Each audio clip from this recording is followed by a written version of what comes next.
Good morning friends. এই শীত পড়তেই অনেকেরই ব্রেন স্ট্রোক দেখা দিচ্ছে। তো কিভাবে বুঝবেন যে একটা পেশেন্টের ব্রেন স্ট্রোক হয়েছে? তো একটি নিয়ম মনে রাখুন, B first rule. B for balance. যদি দেখেন হঠাৎ করে কোনো মানুষের ব্যালেন্স হারিয়ে যাচ্ছে।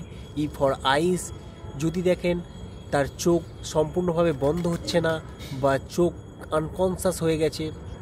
A for face. যদি দেখেন মুখের কোনো একটি অংশ বেঁকে যাচ্ছে।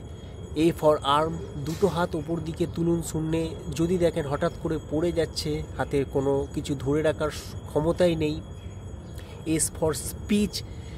যদিও পেশেন্টের কিছুটা কনসাস থাকে, কথা যদি জড়িয়ে যায়, তাহলে বুঝবেন যে সেই পেশেন্টের ব্রেন স্ট্রোক হয়েছে। তাহলে আর দেরি করা যাবে না। T for time. সময় খুবই গুরুত্বপূর্ণ। দ্রুত তাকে নিউরো ফ্যাসিলিটিযুক্ত হসপিটালে ভর্তি করুন, কারণ নিউরো ডক্টর থাকলে এই ব্রেন স্ট্রোক পেশেন্টকে দ্রুততার সাথে ম্যানেজ করা যাবে। একটা পেশেন্টের জীবনও বাঁচবে এবং সে আবার স্বাভাবিক হয়ে উঠবে। অনেক ফালতু জিনিস সোশ্যাল মিডিয়াতে ভাইরাল হয়। তো যাদের কাছে জীবন প্রিয়, যারা প্রিয়জনকে ভালোবাসে, তারা অবশ্যই এই ভিডিওটি শেয়ার করবেন। সুস্থ থাকুন, পরিবারকে সুরক্ষিত রাখুন। ধন্যবাদ।